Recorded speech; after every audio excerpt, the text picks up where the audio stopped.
Good morning, David. Good morning. It's so nice to have you back. It's been a few minutes. It's been since the summer, I think. Wow. I think you're right. Yeah, it goes so quick. I have no concept. Yeah, right? And you've been through a lot, I think, since we last talked. And the last time we talked, there was some issues with mom going on that Mhm. that Mm. we were addressing. She was really testing your patience Yeah. and bringing up some feelings of anger. How's that going, by the way? Good. It's an interesting story, I guess you'd say. Yeah, she had really pushed me to the edge a couple times. I was trying to get her out of the abusive marriage and living situation she had been in with her husband. And she was making things a lot more difficult on me than they needed to be. And I finally kind of snapped, but I tried to reconcile with her and make sure we were all good for her sake, but also my own peace of mind. But I was finding I was keeping a great distance from my own mental health. And at the time, I was trying to get her into a new living situation. I was trying to get her out of the house. I had luckily gone through the legal process and gotten her spousal support so she could hopefully be independent. And I was looking for a place for her to live, which was hard because she doesn't make a lot of money and you have to qualify to get into a lot of places. But I was just at a point where I didn't want to deal with her anymore, and I wasn't dealing with her.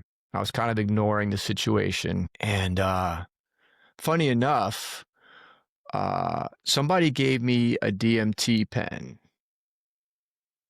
and I'd never done DMT. Well, actually, that's not true. I did the bufo, the frog medicine, when I was in Bali, and it was a really interesting experience. I was always curious about it. Poisonous frog? I think so. The Well, frog, wait a minute. The one that blows your face up when you have like uh, that allergic reaction? no, that's I'll think of that. Well, yeah, that's God, what is that called? The one where they put the kind of acid on your arm or on your Yep. back, or yeah, I had done that when I was in Bali as well. Actually, that was different. That was heavy. I did that for cleansing, actually, How'd that cleansing work your. out? Well, I had a few illnesses when I was in Bali. I had a couple stomach infections. I'd gotten really sick. I had a few things happen there that were really hard on me physically, and I'd heard that the frog medicine was good for cleansing a lot from you, like you purge deeply. And I think it was good.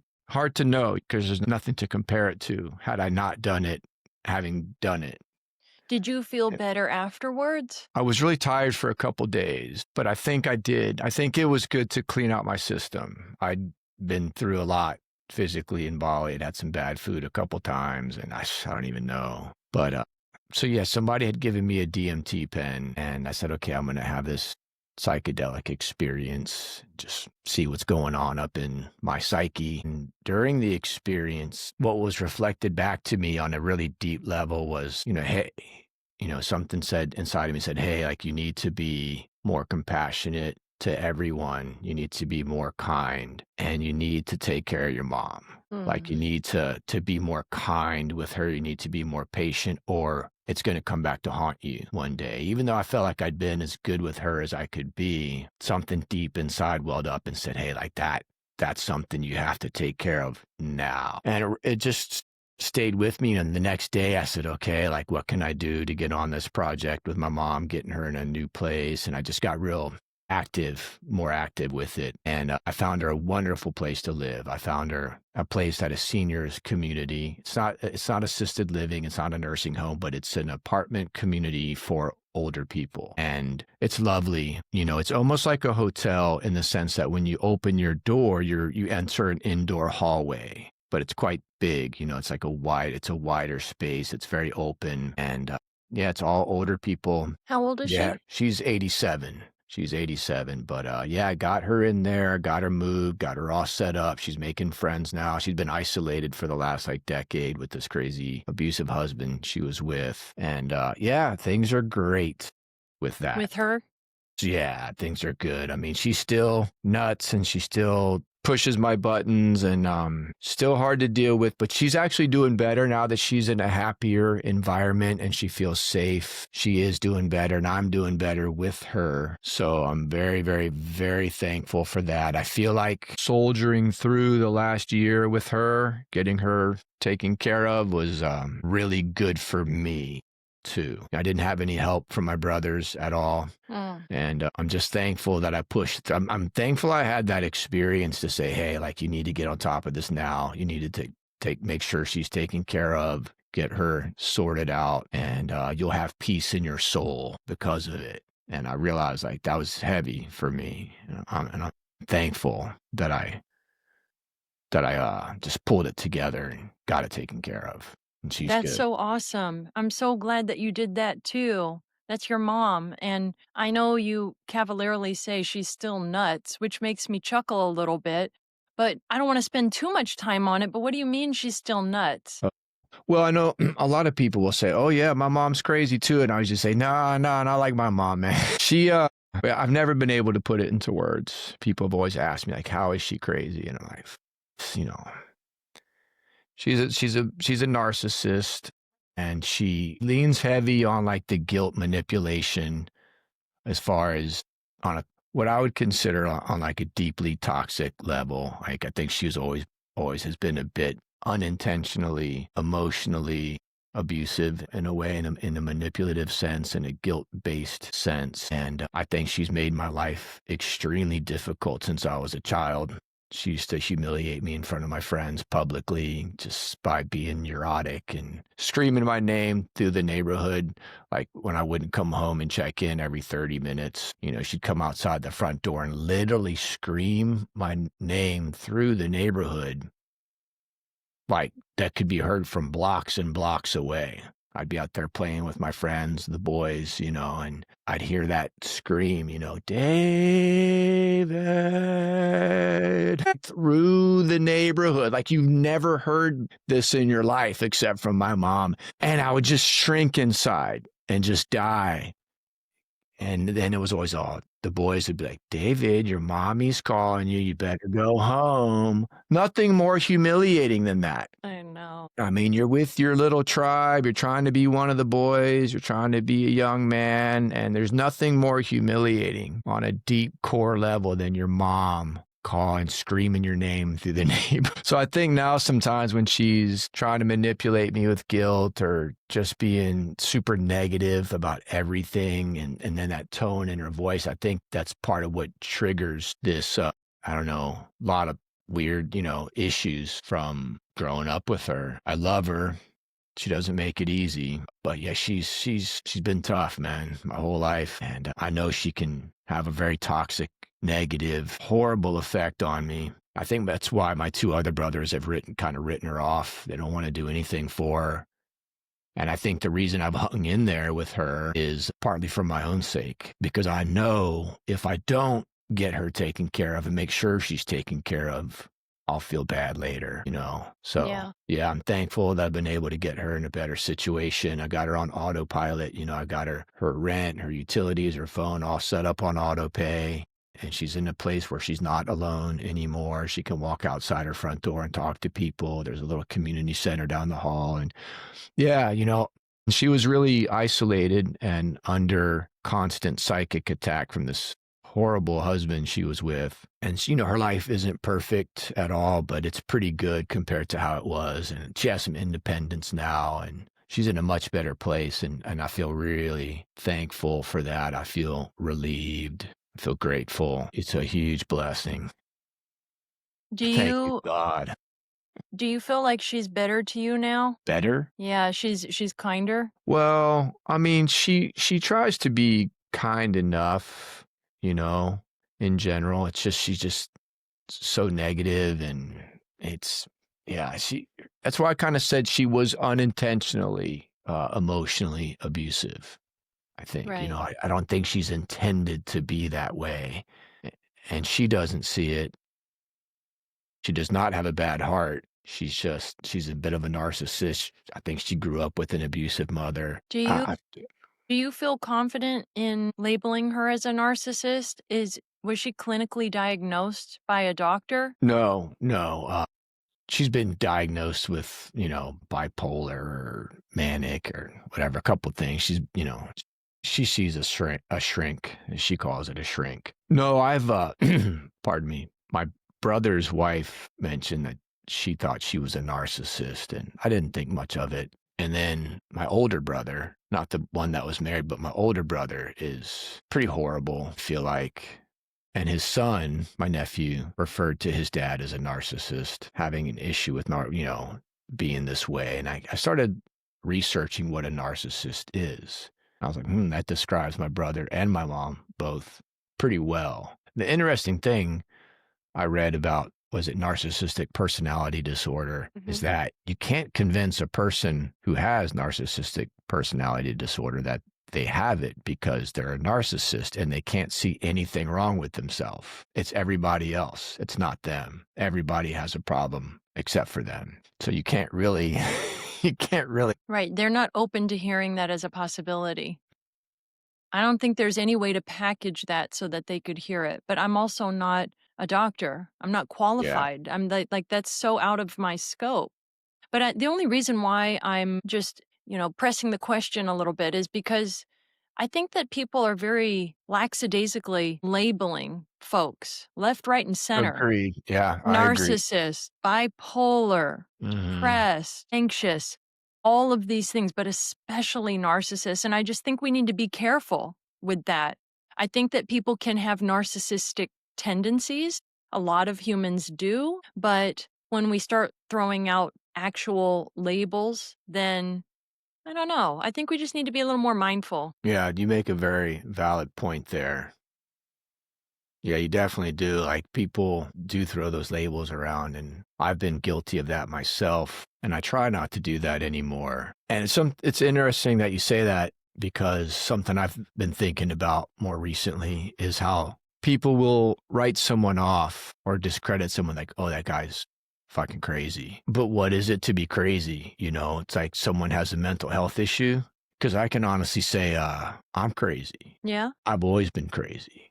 I realize that. Yeah. I just always have been. I've How are always you been. crazy, David?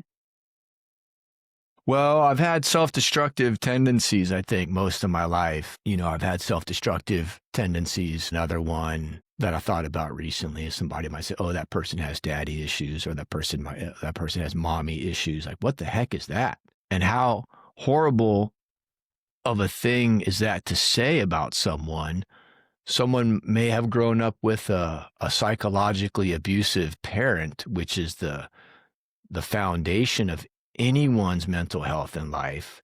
So I feel like, oh, this guy's got mommy issues. Yeah, maybe I was kind of screwed up from having an emotionally abusive mom, So that's my fault.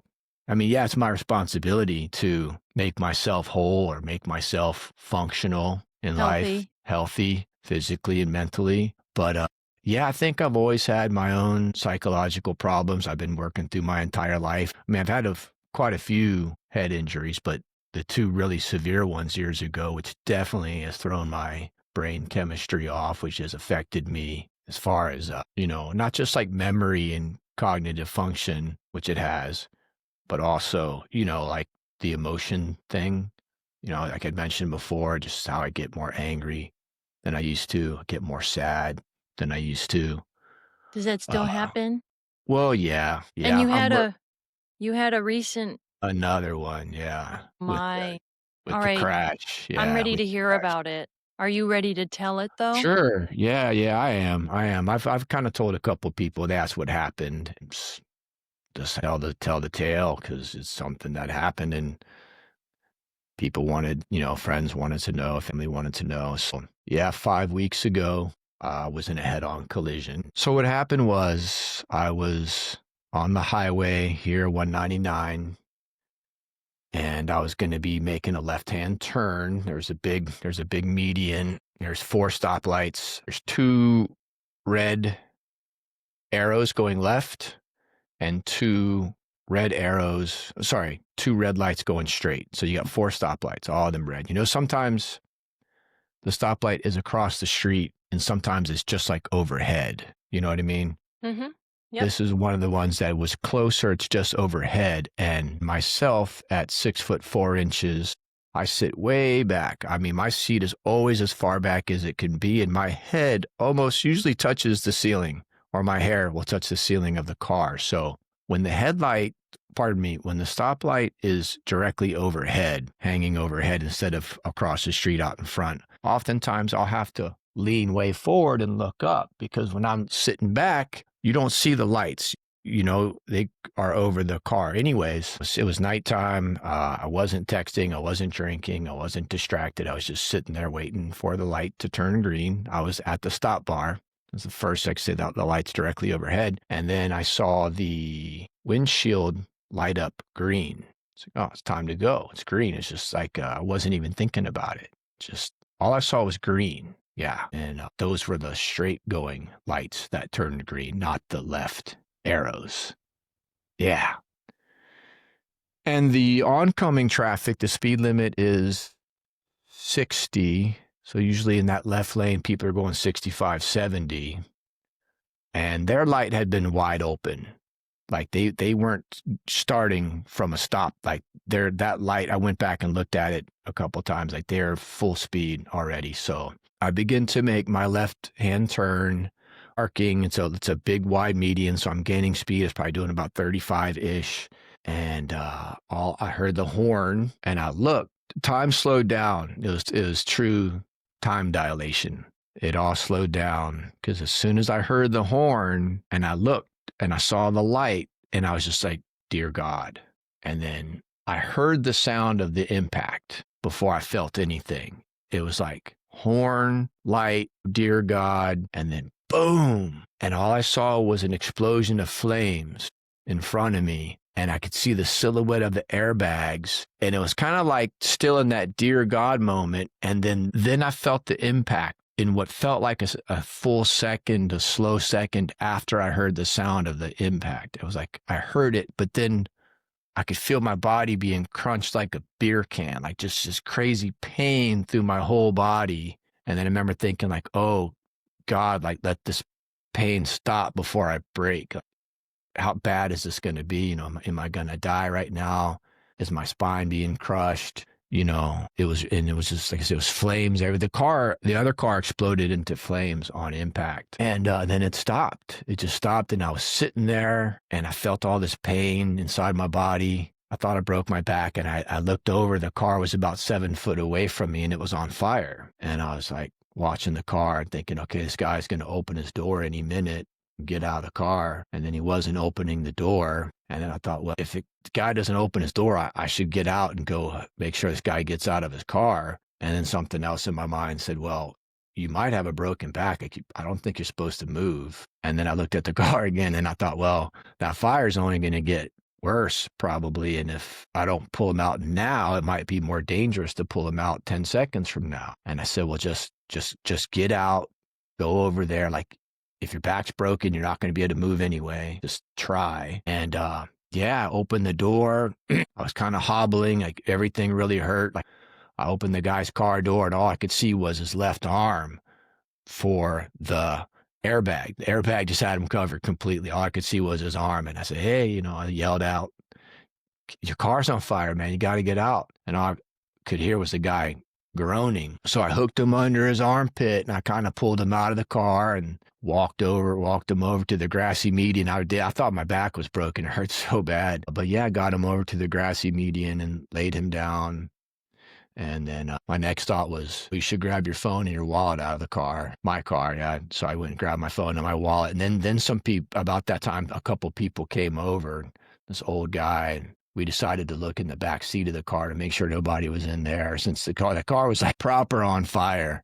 The thing I think it had to have been an electric car, because it exploded into flames on impact, and it burned like for a long time while we were waiting.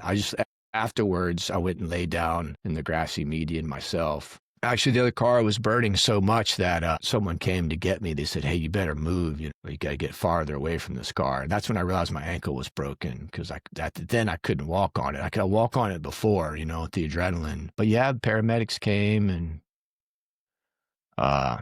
took me to the trauma center. And when I was laying on the ground, actually, and some people started coming over, I said, hey, did you see, was my light red or was it green? And then the lady said, oh, your light was red. Oh, Yeah. Lord. And then I was like, fuck. I was so upset, because in my mind, it was green. That's all I saw reflecting across my window. My windshield was green, and I know I should have leaned forward and looked up. Usually during the day, you would always do that because you can't see at all, but it was just my mind registered it as green, and I just didn't think otherwise. And so I was really upset, and I was really worried. There was 3 people in that car. 2 of the people got out on the passenger side, and they left the driver in there, but they're okay, I think, when, was at the trauma center, and the police officer came to interview me, asked me what happened, and I told him. And then I asked him about the other people. He said he didn't know. He hadn't interviewed them yet. And I think he could tell I was really upset, and I was worried. I was so worried about, did I kill someone? Oh, Yeah. So the guy was really nice. The officer was really nice. He came back like an hour later, and he said, hey, just wanted to let you know, everybody's banged up, but they're going to be okay. They're going to good. be all right. And it was crazy. Like, I couldn't even speak. Like my eyes just like welled up like pools of salt water, and my voice was just like my throat was locked up. I was trying to tell the guy thank you, but I was so relieved, and I was already so just freaked out, about the whole thing. I couldn't even speak. I was just like, thank you, and he was so sweet, such a nice officer. He made me feel a lot better. But yeah, so that was it. I was released from the hospital the next day, which I couldn't believe. Yeah. Like I was sitting on the edge of my back. Everything hurt, just so much pain in my body from head to toe. I could barely move. While I was on some pretty heavy painkillers. I remember I was checking out of the hospital the next day. I sat up on the edge of my bed, my crutches, and waiting for my friend to get me. And I was like, wow, I can't believe I'm walking out of here. It's amazing, Yeah. 'Cause in that moment, I was like, fuck, I'm probably going to die right now, or I'm going to break my back. Or I really thought my back or my pelvis or something was broken because it hurt so bad I couldn't move at all, and they put the x-ray plates under you, and they couldn't really move you too much until they get you x-rayed. And when they came back and told me that the only thing really broken was my ankle, I was like, wow, You amazing. got so lucky. So lucky. Yeah. Like, yeah, some torn muscles and some, cracked ribs and head trauma and stuff, but broken ankle, but that's all stuff. I think I'll have a full recovery. I've been trying to be super proactive about this healing process. I'll give you some details on that later if you want. Pretty Mhm. cool stuff you can do, I think, to help with the healing. But yeah, I'm pretty blown away that I think everybody's going to be okay. I hope the other people are going to have a full recovery too. I've been thinking about reaching out to them. I've been afraid to, for whatever reason, but I keep hoping the fact that I pulled the driver out of the car, I'll maybe buy some forgiveness on their side. But no, I'm just super, super thankful. I've never felt so grateful, never been so humbled in my life, just been trying to focus on, getting my body prepared for the comeback, just want to get my body moving again. I've been taking, I think I told you I've been on the Wolverine stack Yeah. peptides. Those Yeah. are different peptides? The experimental peptides. Yeah. The BPC 157 body protection compound and the TB 500. I don't even know what any of that means. How do you Yeah. hear about that? When I tore my rotator cuff a year ago or a year and a half, that's right, a year and a half ago, it didn't seem to be healing. And a friend of mine had heard about this protocol or whatever for healing soft tissue. Could be a muscle tear, could be a ligament or a tendon strain. And I started researching it, watched some YouTube videos, and the way they explain the way these peptides work as far as healing the soft tissue made sense to me. So then they're not cheap, but I did a cycle, a 30-day cycle about a year and a half ago, and I think it helped my rotator cuff heal. And I was in so much pain, and I could feel these tears in my muscles everywhere. So it'd be a good time to get on the peptide protocol. And then also I've been going to the infrared sauna every third day for the last 5 weeks. And I think that's also supposed to help with healing soft tissue and muscle tears. And so I've Yeah. been doing those two things, sleeping 10 hours a night. I'm Oh, moving good. around pretty good now. But yeah, the first couple weeks, I couldn't even roll over in my bed without, feeling this crazy, intense pain. But That makes perfect sense because if you're describing your body being crunched like a beer can, that's so much impact, not only mentally, but physically. It's going to take time to heal all of that. I remember you talking about the peptides on one of our previous podcast episodes. I remember you talking about that and asking if it worked, and you said it seemed to help. And I think when we're in this point, when we're in so much pain, that's when we humans tend to gravitate towards things that they might not take otherwise. yeah, A lot of people will gravitate towards alternative healing, for example, when the pain is that much and when Western medicine fails them. But I'm glad to hear that you're better. I wanted to wait a few weeks until we started talking because I could seriously feel in my body that you needed more time to heal so that you would have the strength to be able to share your story today because it's an intense story on every single level, on the physical, mental, emotional, and spiritual level. And I do love out of this that you got so much gratitude overall from the situation and just feeling incredibly lucky and humbled because it's very true. Like you did get lucky. It's possible you could have lost your life that night. And the one thing that I'm thinking about, I want to know your answer genuinely, is you have a lot of big accidents have happened in your life. Why do you think that is? Is this dumb luck? Are you attracting it? I don't know how this even sounds, me asking it, but I just haven't known anybody that's had this happen before. you mean so many near-death experiences? Yes, yes. Well, I've asked myself that question more than once, and people have actually asked me, and I wish I knew, I wish I could understand, because, yeah, each of these near-death experiences I've had and serious injuries resulting from are, yeah, pretty extreme, pretty wild. It doesn't usually happen to people, and I wonder, did I attract those into my life in some way? Am I cursed? Are the demons trying to get me? But I don't know. Uh, Sometimes I wonder if I have that propensity for self-destruction on such a deep subconscious level that I have in some way unknowingly or unintentionally attracted those situations into my life, or maybe it is dumb luck, or maybe I am cursed.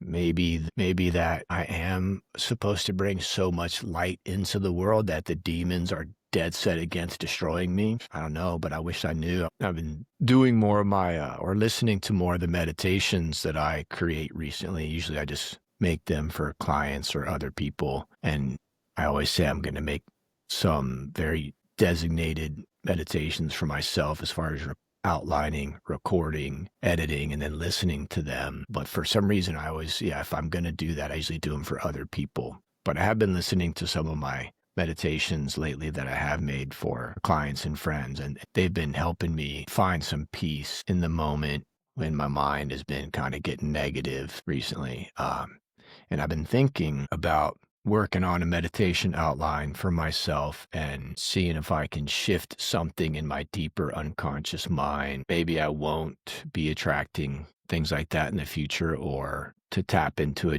maybe a deeper level of self-acceptance or self-love or something that'll help balance out the parts of my mind that maybe aren't as gentle, maybe parts of my mind that aren't as gentle in regards to, my own self-love or self-acceptance or whatever part of me has been in some way unintentionally self-destructive over the years.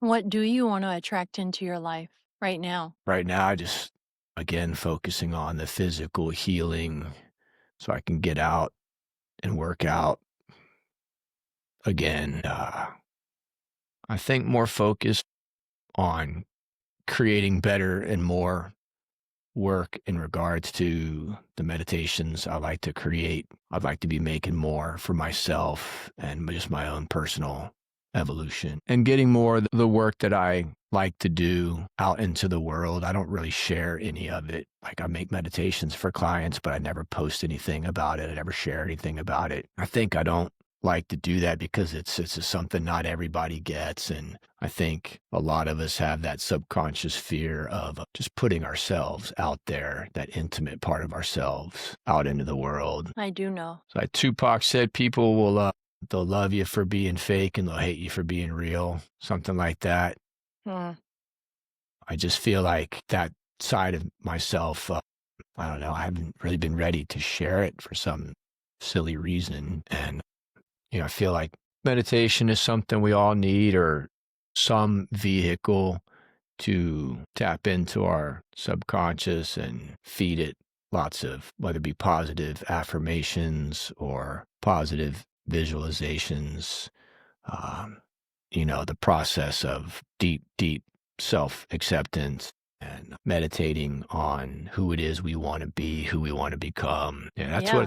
that's what they're all about for me. And I'd like to share more of that. I appreciate you sharing that with me right now. And I just want you to know the reason why I keep having you back on the podcast is because you are probably the most real, the most raw, the most vulnerable person that I've ever talked to on this podcast. And I talked with some incredibly amazing, inspiring individuals, but you are just so emotionally available. Yeah. And and it's such a beautiful, refreshing thing to see. You talk about all the things that a lot of people can relate to, myself included, and you're not afraid to go there. And I don't know how you've been able to do that, but I think that that is truly a gift. And I see you and I acknowledge you for sharing that side of you and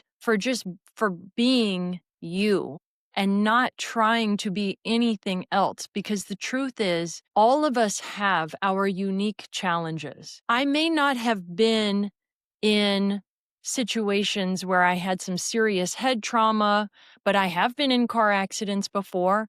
I've had a lot of abuse happen to me when I was younger. I've also questioned my self-worth for long periods of my life. So you're not alone in any of that. And people need to hear what you have to say.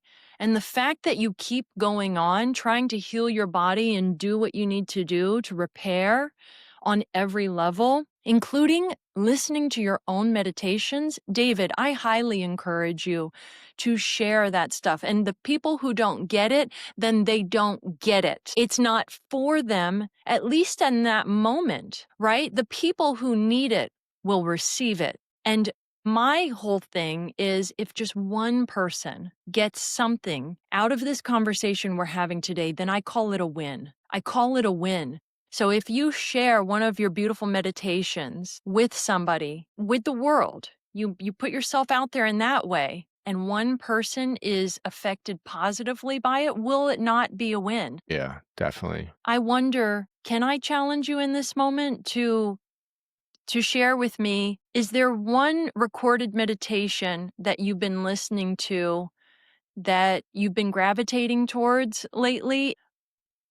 I don't know. I'm feeling inspired for us to do a little meditation together, like how we first met.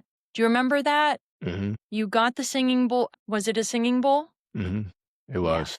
Yeah. And that just changed the whole energy. I'm wondering if we can do a little version of that right now. Would you be open to it? Yeah, sure. Of course. I think I already know which bowl. I know you know which bowl. Well, I know you know. at first I was like thinking, okay, well, let me think which bowl is calling to me, or should I just grab the first available, which the first available is the crown chakra bowl. But then I thought, well, being that I'm healing from a head trauma again, the crown chakra bowl might be a good choice because that's all this up in here. Yeah. And definitely the brain needs some healing. Oh, I was going to say earlier, it was good that we waited a bit to do the podcast because after the concussion, my thought process was pretty slow. I was pretty Yeah. slow. Yeah, and it's Yeah, your still brain I was still feel healing. yeah, I still feel the post-concussion effects, but not nearly as bad as it was even last week, so it's getting better every day. Good. Before we get started with this, we'll call it a mini meditation with the singing bowls led by you.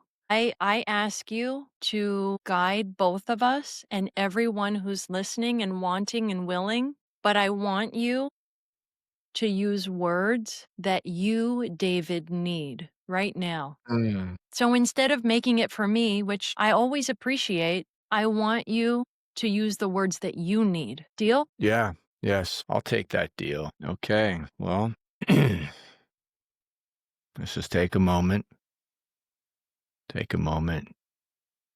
to tap into the breath. That's it, just the breath. Just think about if you're exhaling, think about the exhale being long and slow. And when you're inhaling, think about the inhale being full and deep. One breath at a time.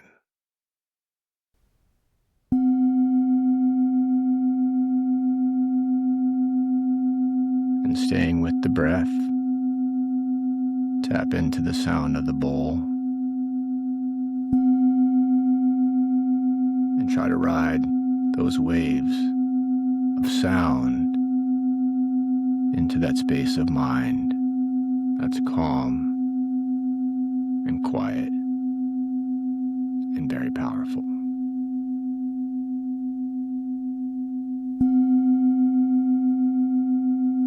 Allow every passing thought you think to be a reminder to come back to the breath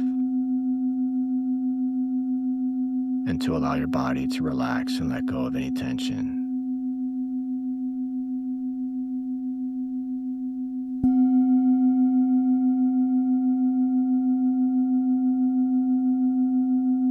Long, long, slow exhales and full, deep inhales.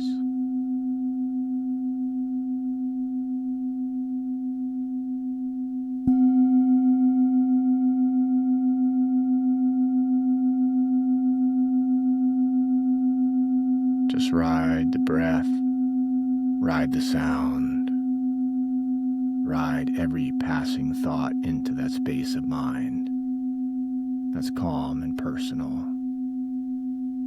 and deeply you.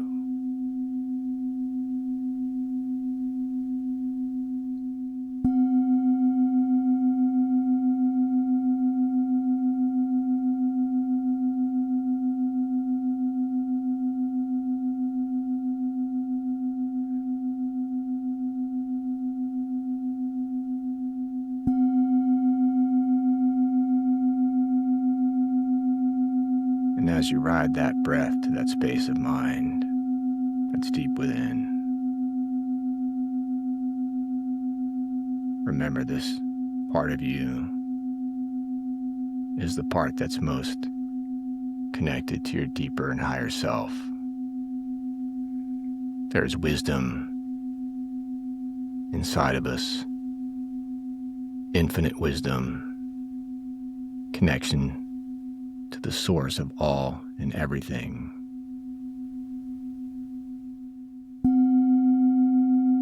And remind yourself when your mind is running wild with different thoughts that you can go to this space inside that is connected to God, connected to your higher self, and connected to infinite wisdom. This is who you are in your nature. This is who you are in your soul. This is who you are at your essence. Remember that. There is a deep, deep, infinite well of wisdom and energy in all beings. We just have to remember to go inside, to breathe, to be present, and let this wisdom give insight to our thinking, to remind us to be present in the moment, to be grateful, to be empowered, and to be at peace. So as you stay within and connected to your breath, you can allow yourself to come back to the present space of time and here in this moment, bringing with you the remembrance of the infinite wisdom that lives inside of you, that lives inside all beings, that connects us all.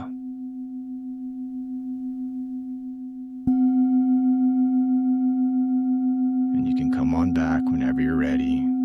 It's a short meditation. Figured I'd usually like to do my meditations laying down for about 30 minutes and get really deep, but also trying to learn to appreciate the shorter, just 3 minute, 5 minute, just going inside and checking in with the breath, trying to still the mind, trying to grab on to a concept that's empowering in some way and just get it, lock it down. Thank you so much. I was transported. It's the It bowl. changed the entire energy. I don't know if you felt that, but my energy has shifted to calm and Good. connection. And your voice is just so wonderful to listen to. It helps take you deeper and get rid of any thoughts that are passing by and just focus on what is. And I think you're totally right. Getting in that 3 to 5 minute, we'll call it a mini meditation or a check-in, is way better than not meditating at all. Definitely. That Yeah. is such a gift. You are so good at this. I really highly encourage you to share more about what you're doing with meditation because you have a gift. Thank you. You Thank you. really do.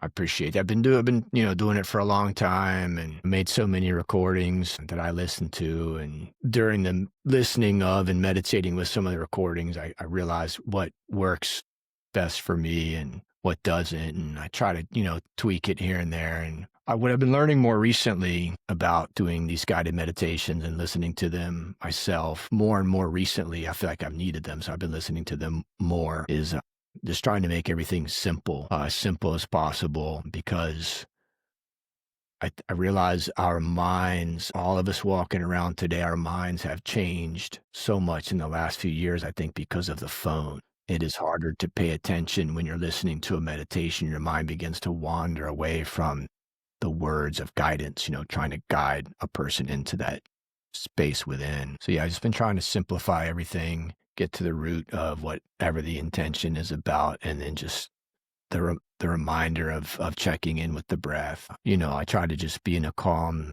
space when I do these, so that the person listening will also feel calm, which I feel, or relaxed, which is a super important part of it, because the more our body and mind can relax, the more we can go into that theta brainwave state. Yes, Yeah. exactly. Well, I feel more relaxed. How do you feel? I feel good. Yeah, I feel good. The bowl helps me, and sometimes when I'm guiding a meditation or creating a meditation, I'll take a little more time to prep. I'll do some deep breathing for a couple minutes first to really kind of sink in before I start. But today, was just kind of jumped right in and was trying to not be aware of the computer or be aware of like anything around. So it took me a minute to kind of sink in, but it was good for me to just take a couple breaths and feel the bowl. And you mentioned something about making a meditation for myself or what I needed, and also you mentioned what meditation have I been listening to the most, and they're both kind of the same, which is, so I believe that when we can tap into universal consciousness, when we can tap into the God force, when we can tap into the power of our own soul, it's okay if our mind isn't as sharp or intact as we would like for it to be, because there is infinite wisdom inside all beings, and if we can in some way bypass the mind a little bit and maybe have some of our actions or thoughts or feelings come from that deeper wisdom inside of us, maybe we can make better decisions, take better actions, which is what I'm trying to do right now. make better decisions, take better actions. Yeah, and it's the mind, that can create so much turmoil in our life. That inner critic can destroy us. We think we're doing something, we want to do something good, and the inner critic's like, nah, like you suck, like you're not doing it right, or whatever. So trying to bypass that and tap into that infinite wellspring of, everything, light, wisdom, energy, soulful power. What do we call it? I don't even know sometimes, but there's something inside us for sure. Absolutely. I totally agree with you, and I think that that's why we're friends is we speak the same language. Yeah. Yeah. Yeah. I really appreciate you being so incredibly vulnerable yet again and sharing your most recent encounter, if you will, and how you are essentially leveling up by not letting it get the best of you and Yeah. continuing to do what you need to do in order to heal and hopefully thrive. And let me ask you this. What did you learn from that situation? Well, so far, I think the biggest lesson shift, and it's a word that's used. Sometimes it's almost thrown around too much, I think, is grateful or gratitude. Word gratitude, to be grateful. That whole essence of gratitude. And I don't mean to say it in a bad way when I feel like it's thrown around. Trying to think how I mean that. I mean, maybe I've thrown it around in the past and not really been truly grateful, not really That's what I truly was humble. thinking the same Yeah. thing is like Yeah. maybe it was coming off a little disingenuous. Yeah, well, for me, yeah, I think it sometimes is thrown around in that way. And for me, I felt like I was grateful and trying to count your blessings in life. I think I felt like I was grateful, but I knew I wasn't as grateful as I could be, even though there's been times, even hard times in life where I wasn't being grateful enough and I realized I wasn't. I would like get down. I remember getting down on my hands and knees a few years ago and I was going through a tough time and I was just like, God, like, thank you not only for my blessings, but thank you for this heavy weight that I feel like I'm carrying sometimes, the challenges I was facing at that time in my life, because I was grateful for my challenges because I knew if I didn't let them win, that they would make me stronger. They'd make me better. But yeah, after walking away from this collision and not having my spine crushed and not killing anybody, I feel extremely, extremely grateful. And trying to think of how to put that into words as far as the lesson. It's more than saying that we're grateful. I think gratitude is a superpower, but we got to be able to tap into it. We got to be able to like harness it in some way and like really just like hold on to it and fan the flames, stoke the fire of gratitude. But I'm very, very grateful that I'm going to have a full recovery, I think. And I didn't kill anybody. Just want to be more humble and find a way to tap into the energy of being grateful.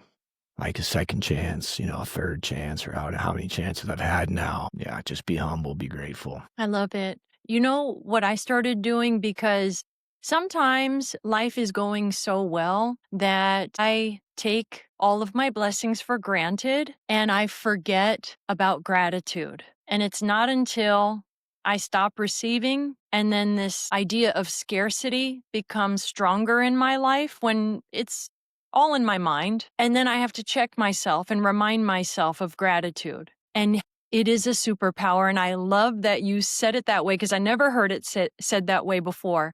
But it is a superpower in that being grateful changes the energy, not only within yourself, but everybody you share that gratitude with. And one of my practices right now is the first thing I do when I open my eyes in the morning is instead of checking my phone, because I had a habit of doing that, is I would check myself and say, nope.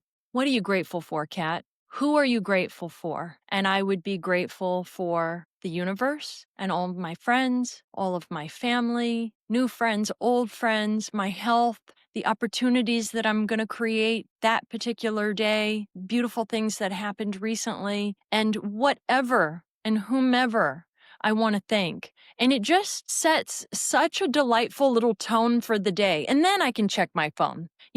But I don't want to just change my life drastically. I like to implement little changes at a time so that they're bite-sized and they're They're very doable, but I I l I love that gratitude is something that you deem as important and you want to conjure more gratitude. I will tell you that by sharing that with me and the folks who are listening today, you are doing just that. Maybe you implement that morning practice. You can also do it in the evening before you close your eyes and go to sleep. You can stop at any moment in the day and just say, huh, what am I grateful for? You can put up signs around your house and say, what are you grateful for? I have a board with pictures of all the people I love on it and their names. And I'm adding your name to that list of people Mm, I'm grateful for today. thank you. Yeah, you're Love welcome. that. Love that. I think I should do the same. Yeah, why not? There's It some pictures feels of my really friends good. up there. Yeah, yeah. Yeah, whenever I see pictures of, good friends of mine, people I love, it always makes me feel better. It makes me feel good. Me too, especially in a world where we're a little bit more isolated. We don't have the luxury of being in person when we're doing this podcast. You're all the way in Virginia. I'm in California. So we make the best of it. We're more isolated, I think. I know that I am. And sometimes I choose it. And then other times it's just the way that it is. And so having pictures of the people I love up and in my field of vision has been so helpful. It reminds me, like, hey, you haven't talked with so and so in a while. Give her a call, you know?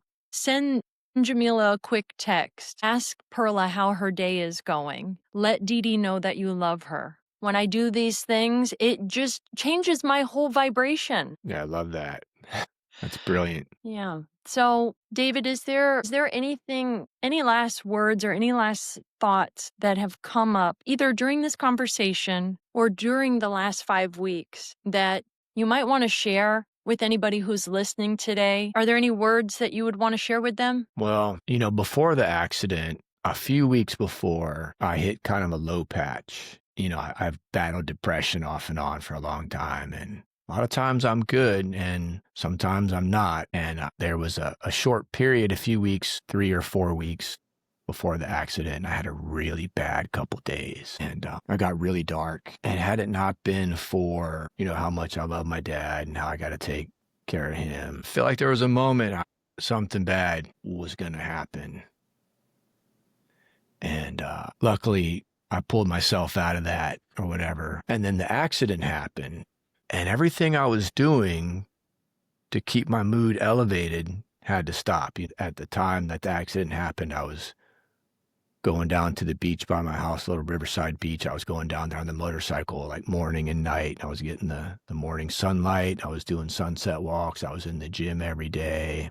And I was like getting in a really good space. I was really fighting. And when I was laid up in the bed, couldn't move, couldn't go out in the sun, a buddy of mine checked on me. And he said, "Hey man, I'm worried about you." He said, "I know you were in a really bad space recently. And I know you can't do any of the things that you do to stay in a good space. The sunlight, the movement, that's the exercise, that's all my antidepressant, the healthy, aggressively healthy lifestyle." And then it occurred to me, I said, yeah, I'm about to go into the cave, no sunshine, no getting out of bed, no nothing. And then it occurred to me, I said, damn, things could go pretty bad. Things could go pretty bad right now, being that I don't have access to the things that make me feel healthy in my mind. And then it occurred to me, I said, wow, I really might be in the fight of my life right now, literally. Like if I just surrender to the bed and the inability to get moving and everything else, I could go really dark again. And I knew I didn't want to do that. I didn't want to let the people in my life down. So I, I told myself, well, okay, you are in the fight of your life and you better do all you can to get your body moving again. And, we tried to hobble out into the sun. After about a week, I tried to go out on my crutches and just stand in the sun for 20, 30 minutes and get my butt down to the infrared sauna and get my peptides going. And a couple friends that like to talk on the phone. I'm not usually much of a phone guy. I would call them. Yeah. And I guess just, when you ask me that question, sometimes we're in a fight and we don't even know it. We feel like we should do something to get our bodies moving or to get out in the light, literally or figuratively. But we have that tendency to do the things like get on the phone and scroll on Instagram, which I think there's parts of it that are good, right? But a lot of it is destructive. You know, the more we scroll, the more we play on our phone, and that's the default. And that was the default for me sometimes when I was feeling avoidant of my work or lonely or isolated or bored, you know, instead of going and doing something creative, let me just go and scroll on Instagram or, you know, I don't really do TikTok. So I really made a conscious effort the last few weeks to avoid the phone, to get out into the light and to do the things that I could to get my body healthy and strong again. Yeah, I think we're all sometimes in a fight or a fight for our life and we don't even know it, you know, because I think we have to progress in our journey in life with our personal goals, our maybe career goals or fit whatever goals we have. You know, we have to fight to move our lives forward because the default is kind of backsliding. And I think for a lot of people anyway, if we backslide too much and we don't live up to our potential, that could be something that could turn like sort of into a cancer in our emotional well-being. Yeah. So yeah, just be aware when we're defaulting to negative patterns and realize how important it is if we can just do little things to boost our mental health and avoid the things that are too easy that are in some way dangerous to our mental health. Yes. So well said. Things that can boost, for example, are like those mini meditations. If Yeah. you feel overwhelmed to do a 30-minute or an hour-long meditation, start with 3 minutes. Start with 1 minute. Yeah. Do whatever Or you got to do. there was a few evenings here I was worried about, you know, the repercussions of this accident and some other things in my life that are not great right now. And I couldn't sleep. My mind was going crazy. And I thought, yeah, a lot of people suffer with this pretty often. And then I was miserable with my thoughts. And then something said, hey, dummy, listen to one of your meditations. Yeah, I was like, hey, like you've got all these meditations that you've recorded for other people, and like they're all good. They all have a positive intention, all different intentions for each meditation, but they're all good. So I started listening to them at night when I felt like my mind was attacking itself, and it really, really helped me so much. God. And that's what a lot of people can do when you're trying to sleep at night and your mind won't shut off. Find some good audio meditations or yoga nidra, things that are good for sleep, and listen to them. Because what are you doing? You're just laying there anyway. It's not like you're trying to work or drive or anything else. You know, meditation at sleep time is a great time to do them Yes. because they should be relaxing. It depends on, I'm kind of a snob, pardon me. I'm kind of a snob when it comes to guided meditations. I don't really like most guided meditations. I think it's because a lot of them, they're trying to talk to you in this ultra calming, soothing voice, but it's not really sometimes their voice. Yes. You know, It's not genuine. It They're doesn't feel that trying too hard. they're trying too hard. It's like, and in my mind, I'm like, don't talk to me like I'm a baby. Yeah. I see Or I it's so, see you. yeah, it's kind of like, you know, just chill. Just what's your real voice? Take a few deep breaths, let yourself be calm and just talk in your real voice. I think that's for me anyway. Yes. So, you know, I would say to people, if you're looking at guided meditations out there on whatever app or whatever YouTube, and you don't like one or two, like keep looking and find someone where their voice resonates with you. I love Because that, and yeah, I've never heard anybody say it that way, and I'm so glad you called out the people because I'm also a guided meditation snob. I yeah. didn't know it until now. I really am. Most of them I can't listen to. Like I've downloaded a couple of those apps, and I'm like, I just can't find one that I like, and it's Okay, always I got one for you. okay. My health coach, Jamila, and now she's like one of my closest friends, she introduced me to an app called Brain Tap. Hmm. And it's by, I think his name is Dr. Patrick Porter. And he's just this middle-aged white guy who is incredibly smart and totally authentic. He is nobody else but himself. Love that. And he leads this guided meditation, and sometimes it's dual voiced, so you'll hear them himself overlapping on himself. I don't know how to describe that, I know but it's exactly what you're talking about. Love yeah, that. and it's so powerful because all of it is making its way into your subconscious, Mhm. regardless. And he encourages you to listen when you are relaxing, when you're lying down, but you don't have to. So for me, that's too much. You're asking too much. I need to do it my way because I'm a little defiant. So when I would go outside on my walks, my sunshine walks, I would listen to it then. And of course, he's encouraging you to be deeply relaxed and close your eyes if it's safe to do so. And I'm not, I'm walking, I'm getting my steps in, but the message is still getting through. Absolutely. It may not be getting through as quickly had I been lying down and resting. However, it's still getting through. And you better believe I was enjoying it because I started listening to the same one every single day. He is authentically him. He doesn't have the really like deep voice with all the resonance and but it's him, and you respect that because it's Mhm. him. So brain tap. Okay, yeah, I'll I'll check send you it the out. link, and Okay. I'll put it in the show notes as well because other people might be interested. You can pay for it and get an entire library of everything you've ever wanted to work on in your entire life and more. And there's a sample at the bottom of the app where you can get free content, and you can use the free content for as long as you want. So if you never want to pay, I mean, I use the free content because I have a lot of expenses. And when there's a sale, I will probably buy it. But you can use the free content and listen to the same one over and over and over. You get a very small selection. And I'm listening to the same one every single day. And I can't tell you how it has literally shifted my whole mindset. It's powerful stuff. Awesome.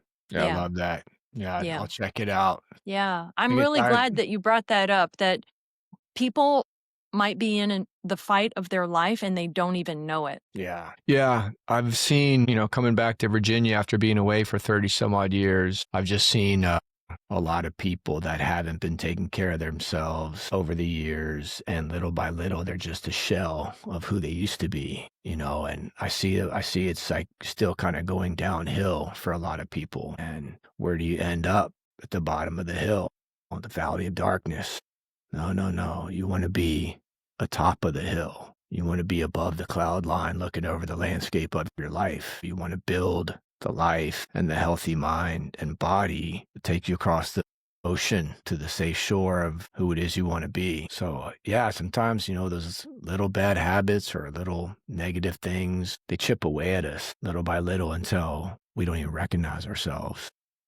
Yeah. It's so subtle, the way we change, whether we're evolving or going down that hill. Everything's incremental, and we don't really notice until sometimes it's too late. That's it. That's it. And that's Everything when counts, right? everything counts. Everything And counts. awareness is key. Yeah, exactly. Awareness. Awareness. And how do we heighten our awareness? Meditating, slowing down, being more present, putting the phone away, get Yeah. off Instagram. Yeah, all of that. I'm right there with you. I'm guilty too. It's a double-edged sword, it's fun, Yeah. it's entertaining, it's a beautiful way to connect with people, share really inspiring things. Like I'm going to put our podcast video on Instagram because I want people to see it. But at the same time, I'm in a rabbit hole of finding myself I'm like, what am I looking at right now? And I have to check myself. And so having Yeah. this conversation with you is a very healthy reminder like, hey, Kat, you're doing great. And continue to check yourself because that's a daily practice.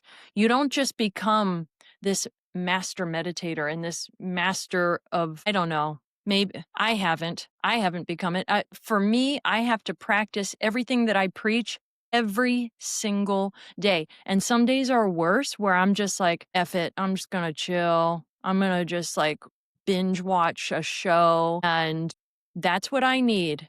But I put a time limit on it because it's easy for me to fall into that trap, that cycle, that new habit of, okay, Now you're going to watch more shows and more seasons because you can. It's available and it's not good. It's not good. I got to be with people. I have to get outside. I have to make healthy food. I got to move my body. I got to stretch. I got to do all those things. Yeah, it's easy to get sucked down the rabbit hole of the incessant scrolling and the binge watching and entertain our mind.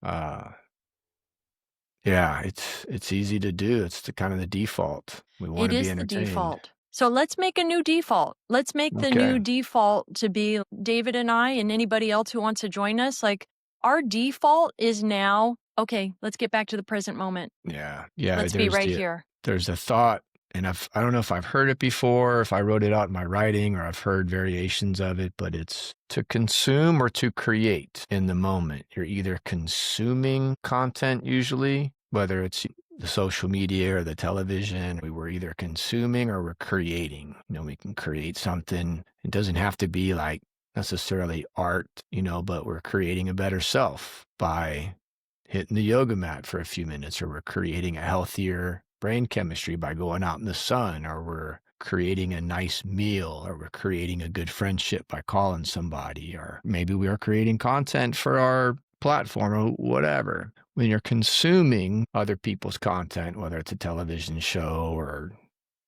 funny cat videos, you can't consume and create at the same time. I mean, you can theoretically, but you could consume like a positive audio podcast or a positive meditation while you're painting or while you're walking or while you're doing some yoga. But in general, when we're locked in with the visual and the mind on something else, in balance, it's fine. Definitely. We all need to turn off our brain sometimes and just be entertained. But I think we're just out of control with it as humans, myself included. Yeah. Had to really, really watch that the last few weeks while I was stuck in bed. Yeah. Yeah, I get that. Luckily, I had those meditations on my phone because I think they've been a big help the last few weeks when I realized my brain's going crazy and I want to look at the phone to distract myself from my own thoughts. I'm like, no, put on the headphones and try to go within.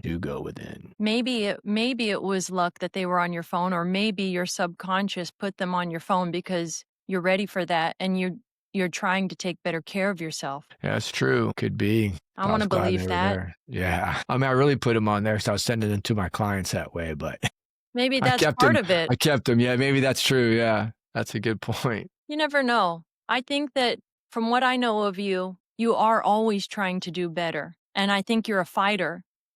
And I wonder, I'll leave you with this. I wonder if there's a way to stop fighting so hard. Yeah, there might be. One thought I was going to mention a few moments ago, we're talking about gratitude. Something I heard recently I thought was really interesting, that most people, including myself, we practice gratitude for what we have right now, right? And the art of manifesting, all the things we can do to manifest our goals.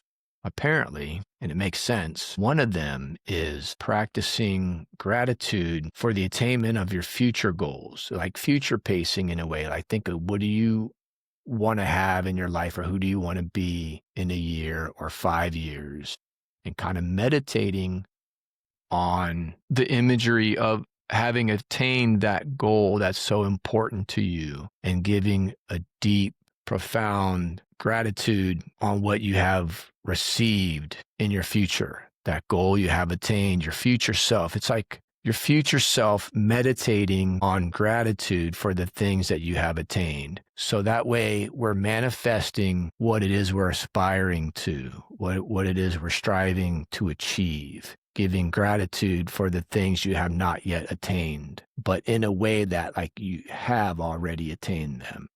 You're manifesting it by doing that. Well, that's it. Yeah, that's I think another tool in the manifesting tool belt. That Is is so practice. cool. I never thought of that. I never did either. But it's like, wow, okay, so because they say if you're only giving gratitude for what you have right now, it's like you're not really exercising the full strength of the manifesting practice. You think as if you already have it, or feel Yes. as if you already have it. So it's in line with that, but it's the meditation on having attained what it is you're aspiring to, and giving deep and immense gratitude for your future blessings. That's some next level stuff right there. I'm excited about that because I am doing what you said, which is already feeling in my body, in my mind, in my heart, and my soul what it is to have that, whatever that is. But now we're taking it up another level by saying, let's already be grateful for it. Even though it hasn't manifested itself completely, it's on its way, and we can go ahead and have the gratitude now. That's next level. I love that. I'm going to I'd do that. I'm going to never, start yeah, today. I just read that recently and it really hit me like, wow, how come I've never heard that? How come I've never thought that? Like, it makes good sense. And I think part of what it said or how I interpreted it was when you just practice great gratitude for what you already have, you're not really creating the space for what it is you're trying to manifest. Or in some ways, it could keep a person stuck, you know? So I could see that. I could see that. I'm really so appreciative of everything you've shared today, the uncomfortable stuff, the dark stuff, the hope, the meditation, the beautiful meditation. Thank you for that. And all the wisdom, because I continue to ask you back onto this podcast because I feel like you are a shining example of somebody who is really doing the work. It's not about being at this upper level already. This is all made up. My hands are above my head right now. There's no upper levels. All it is about accepting where you're at and wanting to do better so that you have more peace in your mind and in your heart. And I see you, David. You are always doing that. Even when you're having those low moments and you're feeling like you're going into a cave or you're going somewhere dark, there's a real acceptance there, and I always see you at some point digging yourself out. yeah, little by little. One day at a time. David, thank you so much. I Thank you. appreciate you. I appreciate you too. I always love our talks. Me too.